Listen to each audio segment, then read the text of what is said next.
بسم اللہ الرحمن الرحیم۔ ناظرین السلام علیکم، میں ہوں آپ کا میزبان صابر شاکر۔ وفاقی دارالحکومت اسلام آباد سمیت ملک بھر سے کچھ ایسی خبریں اور اطلاعات جن کا پاکستان کی سلامتی سے، پاکستان کے سیاسی نظام سے بہت زیادہ گہرا تعلق ہے۔ صورتحال اس وقت یہ ہے کہ پاکستان جل رہا ہے، پاکستان زخمی ہے، لہو لہان ہے اور اس وقت شدید ترین سلامتی کے خطرات لاحق ہیں۔ لیکن ہمارے حکمران جو کہ پہلے ہی ناجائز ہیں اور وہ مزید اپنے ناجائز اقتدار کو مضبوط کرنے کے لیے تو بہت کچھ کر رہے ہیں، لیکن پاکستان کے حقیقی مسائل کی طرف توجہ ان کا بالکل زیرو رسپانس ہے۔ کل بھی پاکستان پیپلز پارٹی اور مسلم لیگ نواز کے درمیان جو بہت بڑی بیٹھک ہوئی وہ پاکستان کی سیکورٹی کے حوالے سے نہیں تھی، وہ پاکستان کے معاشی نظام کے حوالے سے نہیں تھی، وہ پاکستان کے عوام کی فلاح و بہبود کے حوالے سے نہیں تھی، بلکہ اس کا 1 پوائنٹ ایجنڈا تھا کہ پاور شیئرنگ فارمولہ ہم کیسے طے کریں۔ پاکستان پیپلز پارٹی پنجاب میں اپنا حصہ بقدر جثہ بلکہ اس سے زیادہ مانگ رہی ہے، اور پیپلز پارٹی پنجاب میں اپنا حصہ مانگنے کے ساتھ ساتھ وہ اپنے قدم جمانا چاہتی ہے، اور پاکستان مسلم لیگ نواز کے ساتھ خاص طور پہ اپنے ان اضلاع میں جن میں ان کے ارکان جیتے ہوئے ہیں، جن کو فارم 47 دیا گیا ہے پنجاب میں، وہاں پہ وہ اپنے اقتدار اور اختیار اور کنٹرول چاہتی ہے۔ وہاں کی بیوروکریسی وہ کہتی ہے کہ ہمارے کنٹرول میں ہونی چاہیے۔ پھر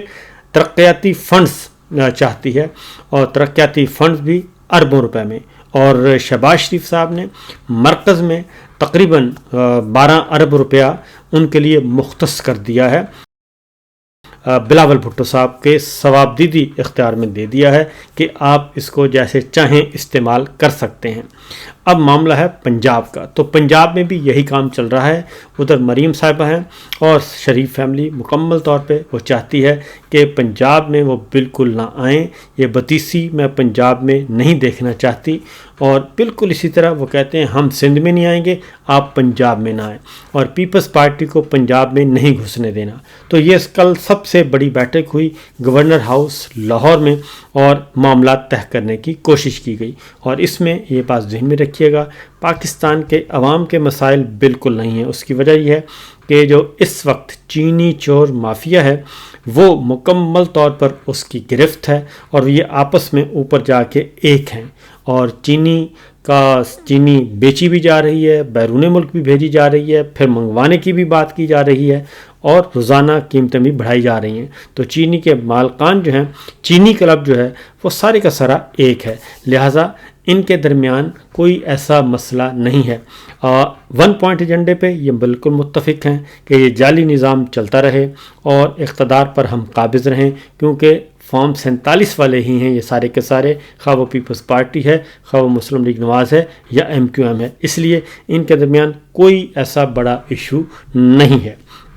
دوسری جانب مولانا فضل الرحمان صاحب نے رات گئے ایک ملاقات کی ہے صحافیوں کے ساتھ رمضان المبارک میں، اور انہوں نے واضح طور پر یہ کہا ہے کہ زرداری صاحب ہوں یا شہباز شریف صاحب ہوں یا محسن نقوی ہو، یہ تینوں سرکار، زرداری سرکار، شہباز سرکار اور نقوی سرکار، تینوں ہی ناجائز ہیں، اور یہ ناجائز حکمران ہیں اور ان کو گھر جانا چاہیے۔ یہ سارے کا سارا نظام بھی جعلی ہے، الیکشن بھی چوری شدہ ہے، اس لیے انہوں نے کہا کہ میں نے اپنی مجلس عاملہ کا اجلاس بلا لیا ہے، پاکستان تحریک انصاف سے ان کی بات چیت چل رہی ہے، اور دیگر اپوزیشن جماعتوں کے ساتھ بھی بات چیت چل رہی ہے۔ تو عید کے بعد جو ہے وہ کہتے ہیں کہ ہم اپنا ایک فائنل ڈیسیشن کریں گے کہ ہم نے تحریک کی طرف جانا ہے، لہذا آہستہ آہستہ جو معاملات ہیں وہ آگے بڑھ رہے ہیں۔ دوسری جانب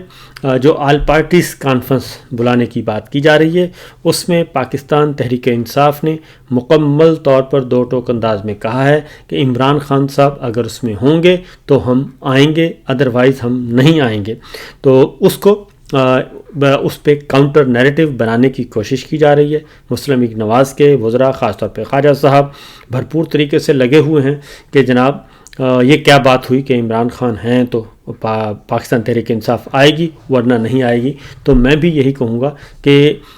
اس میں ایک بات ذہن میں رکھیے گا کہ یہ بالکل سنجیدہ نہیں ہے. ان کی پریورٹی بالکل بھی یہ نہیں ہے کہ انہوں نے پاکستان کے مسائل ٹھیک کرنے ہیں، بلکہ جو خود ناجائز ہوں، فارم 47 کی پیداوار ہوں، رجیم چینج آپریشن کے نتیجے میں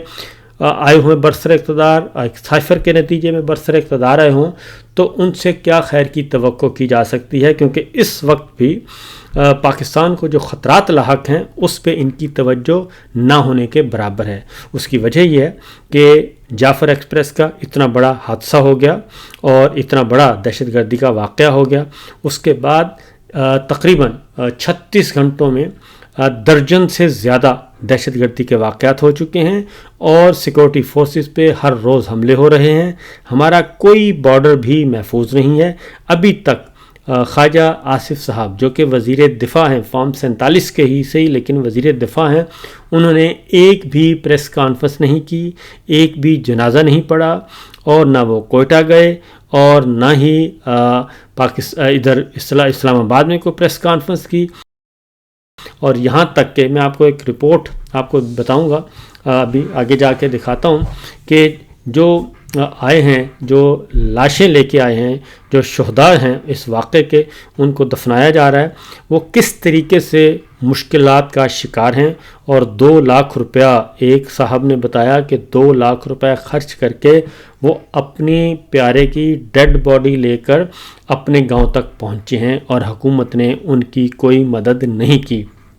یہاں تک یہ سچویشن ہے. لیکن اس پہ دہشت گردی کے جتنے بھی واقعات ہو رہے ہیں اس پہ political agenda, political narrative, political victimization یہ عروج پہ ہے، اور سارے کا سارا ملبہ پاکستان تحریک انصاف پہ، سوشل میڈیا پہ، ڈیجیٹل میڈیا پہ، صحافیوں پہ ڈالنے کی کوشش کی جا رہی ہے. لیکن یہ اتنا آسان نہیں ہے. دوسری جانب کیونکہ جو خطرات لاحق ہیں پاکستان کو وہ ہیں، پاکستان، امریکہ جو ہے وہ مزید پابندیاں عائد کرنے جا رہا ہے. اور اب یہ بات کلیئر ہو چکی ہے کہ ویزا پابندیوں کا شکار ہو رہا ہے پاکستان، اور پاکستان کو اورنج کیٹیگری میں رکھا جا رہا ہے، جس کا مطلب ہے کہ ویزے جو ہیں وہ ریسٹرکٹڈ ہوں گے اور مشروط ہوں گے. اور جو ایک فری کنٹری اور ایک فرینڈ کنٹری کے ساتھ رویہ ہے وہ نہیں ہے امریکہ کا پاکستان کے ساتھ، ٹرمپ انتظامیہ کا شہباز انتظامیہ کے ساتھ ایسی کوئی تعلق واسطہ نہیں ہے. دوسری جانب جو کل واقعہ ہوا، حافظ سعید صاحب محفوظ ہیں، اور ایک واقعہ ہوا ہے دہشت گردی کا، اور انڈیا جو ہے، انڈین ایجنسی جو ہے وہ پاکستان کے اندر نہ صرف کارروائیاں کر رہی ہے اور قتل ہو رہے ہیں لوگ، بلکہ وہ اس کو کلیم بھی کر رہی ہے، دعویٰ بھی کر رہی ہے، اور اعلان کہہ رہی ہے کہ یہ کارروائیاں ہم کر رہے ہیں. اور اس وقت خواجہ آصف صاحب ہوں یا وزیر داخلہ محسن نقوی صاحب ہوں یا ڈار صاحب ہوں،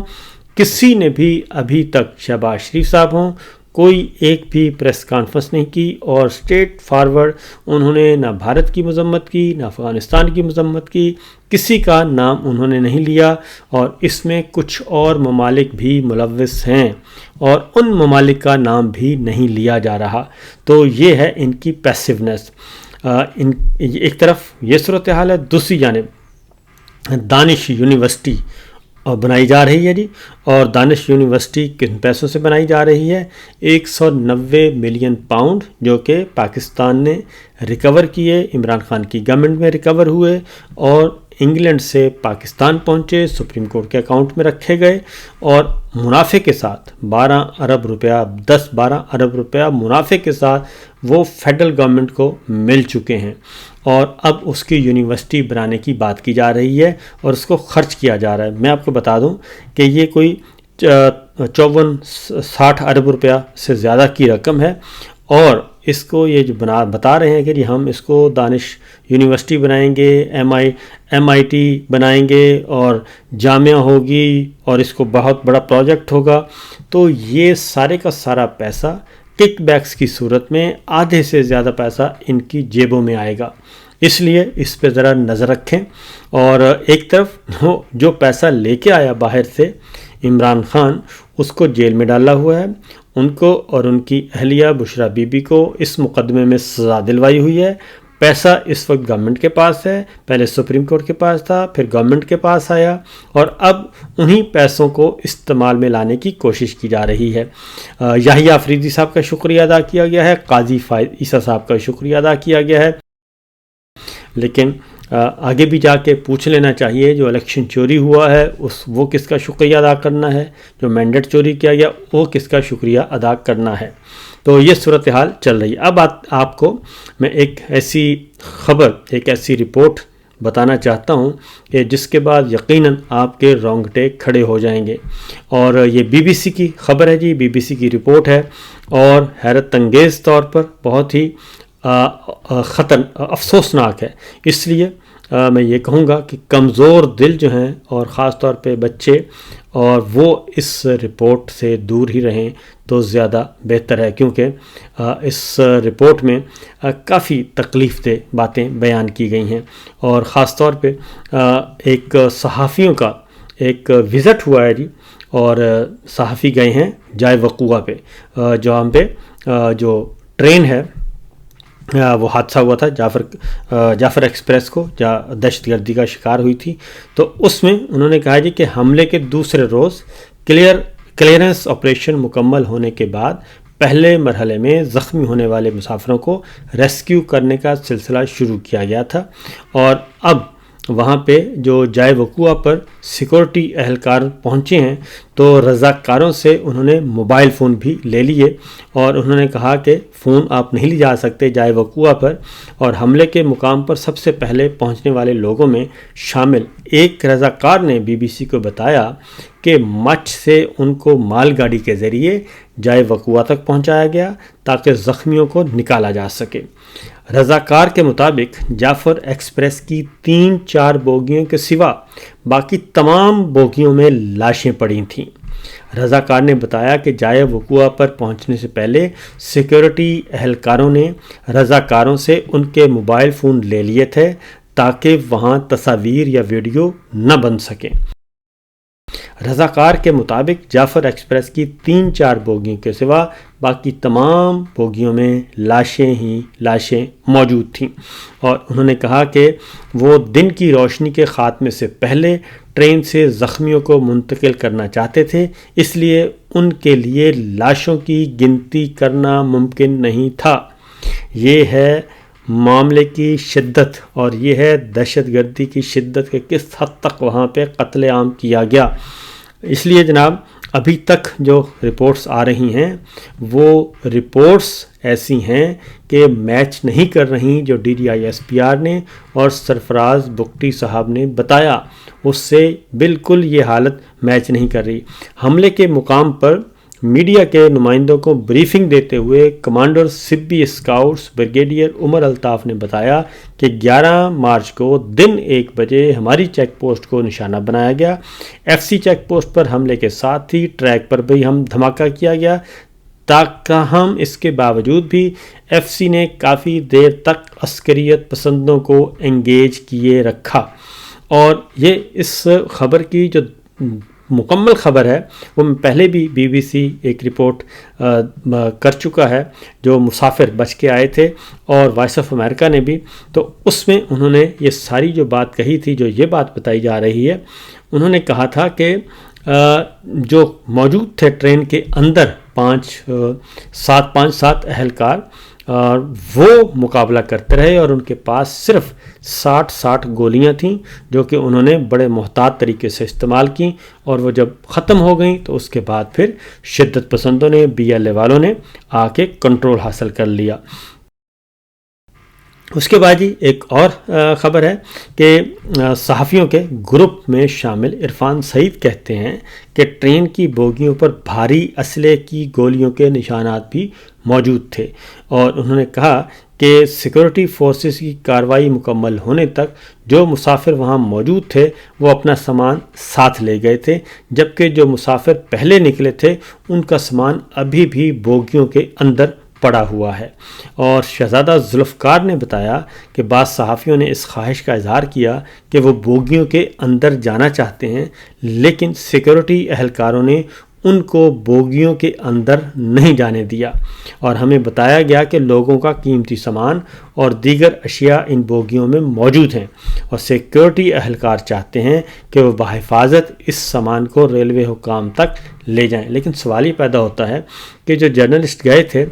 ان بیچاروں نے ان سامان کا کیا کرنا تھا؟ وہ تو اندر آبزرو کرنا تھا انہوں نے، لیکن اندر کے جو حالات تھے وہ ایسے نہیں تھے کہ صحافیوں کو یہاں تک کہ وہ صحافی بھی یا ظاہر سلیکٹیو تھے، لیکن ان صحافیوں پہ بھی ان کو اعتبار نہیں تھا کہ وہ اندر جائیں گے، اندر جا کے بوگیوں کے اندر کی صورتحال دیکھیں گے اور وہاں پہ خون ہی خون ہے تو باہر آ کے رپورٹ کریں گے، لہٰذا ان کو اندر نہیں جانے دیے گیا، ان کو باہر ہی رکھا گیا۔ عرفان سعید کہتے ہیں کہ حملے کا نشان بننے والی ٹرین میں بڑی تعداد میں مسافر سفر کر رہے تھے۔ اس کے بعد ہی سامان اندر بکھرا پڑا ہے، بوگیوں میں خون اور خون آلود کپڑے بھی موجود تھے۔ شہزادہ ذوالفقار نے ہی بتایا کہ بوگیوں کے اندر خون بہت زیادہ تھا، جبکہ وہاں خون آلود کپڑے بھی پڑے ہوئے تھے، اور ان کا کہنا تھا کہ وہاں استعمال شدہ کپڑے بھی پھٹے ہوئے پڑے تھے، جس سے اس بات کا اندازہ ہے کہ بعض زخمیوں نے شاید اپنا خون روکنے کے لیے ان کو پھاڑ دیا ہوگا، اور ٹرین کے قریب بدبو بھی بہت زیادہ تھی، جو کہ شاید وہاں لاشوں کی دیر تک موجودگی کے سبب پھیلی ہوئی تھی۔ یہ صورتحال وہاں پہ موجود ہے، اور پھر یہ کہ راکٹ لانچر وہاں پہ موجود تھے، اور راکٹ لانچر کے غیر استعمال شدہ فیوز بھی وہاں پڑے ہوئے تھے، جبکہ وہاں استعمال نہ ہونے والی گولیاں بھی پڑی ہوئی تھیں، اور ان کا کہنا یہ تھا کہ ٹرین کے نیچے پانی کے بوتل اور ٹوپیاں وغیرہ بھی پڑی ہوئی تھیں، جن کے بارے میں سیکیورٹی حکام نے بتایا کہ وہ حملہ آوروں کی تھیں، جن میں سے 2 کو سیکیورٹی فورسز کے کمانڈروں نے ٹرین کے نیچے حملہ کر کے ہلاک کیا، جبکہ 3 کو ٹرین کی بوگیوں سے اندر مار دیا گیا تھا۔ یہ سچویشن اس وقت بھی موجود ہے، اور پھر یہ کہ ٹرین کے انجن کو بھی گولیوں سے نشانہ بنایا گیا، اور ٹرین کی ونڈ سکرین کا بھی ایک حصہ مکمل طور پر ٹوٹ گیا، اور جبکہ اس کے دوسرے حصے پر گولیوں کے نشانات تھے۔ یہ ساری سچویشن جو ہے صحافیوں نے دیکھی، لیکن صحافیوں کو آزادانہ طریقے سے وہاں پہ اپنا کام نہیں کرنے دیا گیا۔ تو یہ ہے صورتحال، یہ ہے سچویشن۔ تو یہ تو یہاں تک ہو رہا ہے، تو میرا خیال یہ ہے کہ اس سارے حملے کا جو آفٹر شاکس ہیں وہ بہت زیادہ خطرناک ہیں، وہ اصل سے بھی زیادہ ہیں، اور پاکستان میں اس وقت دہشت گردی کی ایک خوفناک لہر جو ہے وہ آئی ہوئی ہے۔ اور کل بھی ایک واقعہ ہوا، کل ایک نہیں بلکہ کئی واقعات ہوئے، اور اللہ سے دعا کرنی چاہیے کہ ہمارے حکمرانوں کو، خواہ وہ راول پنڈی والے ہیں یا اسلام آباد میں، یہ جائز ہیں یا ناجائز ہیں، ان کو یا تو ہدایت دے دے یا پھر اللہ تعالیٰ ان سے نجات دلا دے۔ فی الوقت اتنا ہی، اجازت دیجیے، اللہ حافظ۔